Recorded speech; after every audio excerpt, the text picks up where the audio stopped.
नमस्कार दर्शक बंधु पवित्र सावित्री अमावास्यार हार्दिक अभिनंदन एवं शुभकामना जणाई आजिर कार्यक्रमटी को आरंभ करिबा एवं एही सावित्री अमावास्या दिन आपणक जीवन में निश्चित भाव में बड़ा परिवर्तन आनिब कारण यही अमावास्या दिन हेबाकु जाउछि आपणक राशि रे बुधादित्य राजयोग एवं यही भिडियोटी समस्त वृष राशि व्यक्ति विशेषों पई बहुत अधिक गुरुत्वपूर्ण रही सेतिपई आपण निजर मूल्यवान 10 मिनिट समय आपण निज पाई दियंतु एवं आपणक भविष्यत विषय रे जानतु काहेकि ना समस्त वृष राशि व्यक्ति विशेषंकर जीवन एही पवित्र सावित्री अमावास्या ठारू बदलिबाकु जाउछि ग्रह मानक गोचर रे चलन रे हेबाकु जाउछि बड़ परिवर्तन जहाद्वारा आपणक जीवन रे चलिथिबा बहु दुख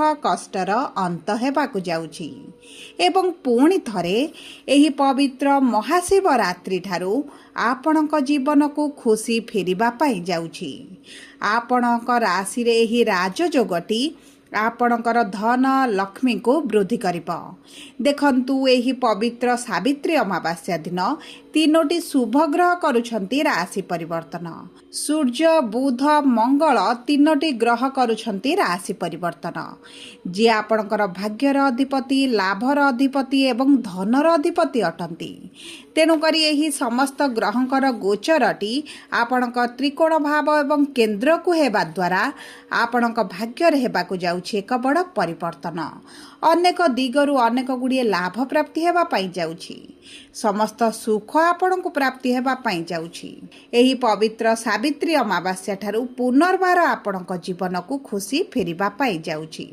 किंतु केउ क्षेत्र गुड़िकर आपण को शुभ खबर प्राप्ति हेबो ताहा भिडियो रे आग को जणाइबी किंतु भिडियोटी आरंभ करिबा पूर्वरु जदि आपणकर भी वृष राशि होइथाए एवं आपण भी ईश्वर को आंतरिक भक्ति एवं विश्वास करंती तेबे भिडियोटी को लाइक करंतु कमेंट बॉक्स रे जय जगन्नाथ जय माँ लक्ष्मी अवश्य लिखि दियंतु ता सहित आम सह जोगाजोग करिबा पई वीडियोर मध्य भाग रे एक व्हाट्सएप नंबर टी दिया जाइछि जो नंबर साहाय्य आपण आम सह जोगाजोग करी निजर नूतन कुंडली प्रस्तुत करि परिबे कुंडली विश्लेषण कराई परिबे किंबा आपणकर चाकरी विवाह व्यवसाय प्रेम संपर्क शिक्षा स्वास्थ्य को नै किछि समस्या रहिछि ताहार सहजरे एवं स्वल्प मूल्य रे समाधान करि परिबे सेतिपाई आपण आम सह वीडियोर शेष पर्यंत जोड़ी होई रुहंतु एवं व्हाट्सएप नंबर माध्यम रे आम सह जोगाजोग करी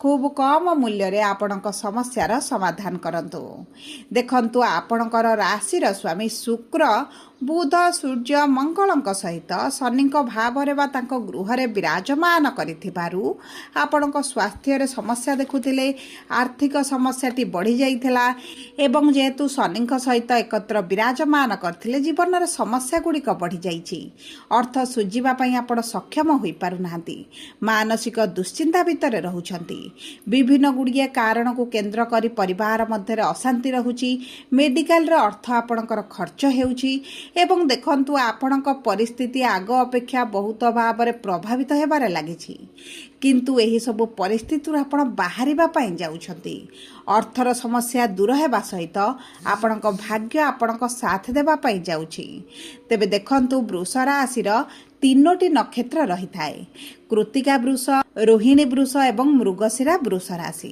सर्वप्रथम जानिबा कृतिका वृष राशि व्यक्ति विशेषों जीवन में यही सावित्री अमावास्या ठारू की प्रकार परिवर्तन आसीबा पई जाउछि देखंतु आपण मानकर नक्षत्राधिपति होउछंती सूर्य ए विराजमान करिछले आपणकर एकादश भाव रे किंतु द्वादश भाव को गोचर करिछंती द्वादश भाव रे सूर्य बुध एकत्र विराजमान करी बुधादित्य राजयोग बनाउछंती आपणकर जे मेडिकल रे अर्थ खर्च बढ़ुला ताहा कमी जिवो जदि आपण मेडिकल लाइन रे किछि कैरियर बनाउछंती वैदेशिक मुद्रा रोजगार करूछंती तेबे आपणकर आय रे वृद्धि घटिबो आपणक कैरियर रे आपण ग्रोथ देखिबे जदि आपण विदेश जावाई चाहूले विदेश ग्रस्तर आपणकर समस्या आसूला तेबे सेही समस्या आपणकर दूर हो सबुठारु बड़ कथा हेउची आपणकर राशि को गोचर करुछंती माने आपणक सरकारी चाकरी अति प्रबल जोग बनुछि। जो व्यक्ति माने सरकारी चाकरी पई प्रिपरेशन हेउचंती परीक्षा देउचंती इंटरव्यू एंट्रांस देउचंती तेबे 16 मे बा ए सावित्री अमावास्या परठारु आपणक पई अत्यंत शुभदायक समय रहुछि। सरकारी चाकरी रे प्राप्त हेबा सहित विवाह रे आसुथिबा बाधा विघ्न दूर होइजिब।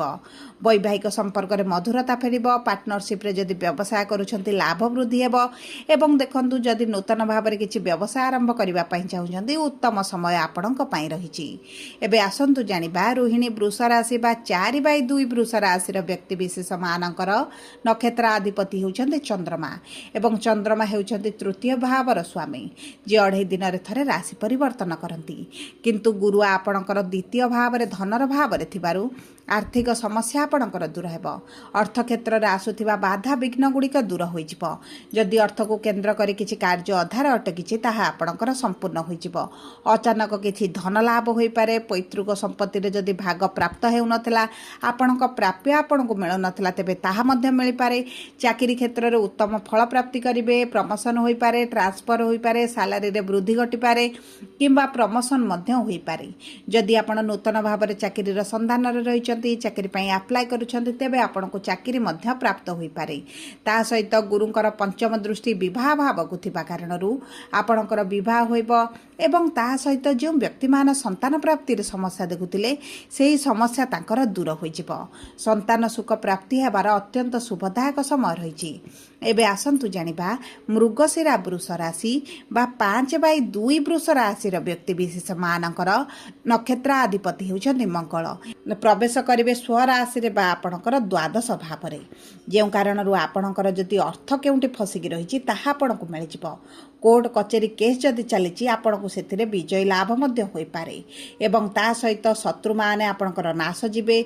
गुप्त शत्रु किछि वृद्धि हेबार मध्य संभावना रहिछि किंतु आपणको कोनोसी क्षेत्र रे मध्य प्रभावित करि परिबे नाही।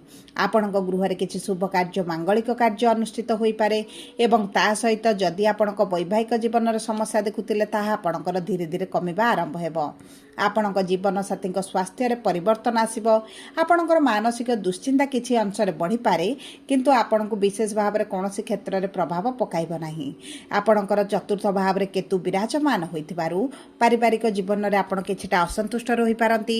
आपणक चतुर्पार्श्व परिवेश किछिटा आपणक पय एतरा शुभदायक न रहि पारे किंतु आपणकर जदि किछि पूर्वरु समस्या रहिछि ताहा दूर होइजिबो एवं एही भली परिस्थिति आपणकर मे मास अंतिम सुद्धा आपणकर शेष होइजिबो एवं ता सहित दशम भाव रे राहु विराजमान होइतिबारु बहुत सहज रे आपणक कर्म क्षेत्र गुड़िकर कार्य गुड़िक संपन्न करदेवे एवं कर्म क्षेत्र में आसुथिबा बाधा विघ्न दूर करेंगे। कोर्ट कचेरी केस रे आपणकर विजय लाभ हेबो एवं आर्थिक क्षेत्र में आपण निश्चित भाव में स्वच्छल परिस्थिति देखिबे। जदि आपणकर स्वास्थ्य रे पूर्वरु किछि समस्या रहितला तेबे ताहा दूर होइजिबो। रोग प्रतिरोधक शक्ति रे वृद्धि घटिबो। अशुभत्व को दूर कर शुभाशुभ फल को वृद्धि करने आपण प्रतिदिन शुक्रंकर बीज मंत्र जप करंतु।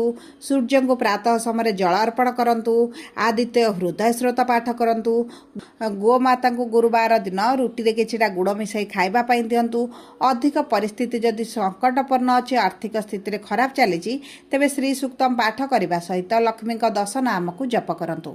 आपणक पई अत्यंत शुभदायक रहिबो। जदि आपणकर वृष राशि होइथाय वीडियोटी किभଳି लागला कमेंट बॉक्स रे लिखि जणातु। जदि आपणक प्रियजनकर वृष राशि होइथाय वीडियोटी तांको सहित शेयर करंतु। जदि प्रथम थर आम चैनल को आसिछथि चैनल टी को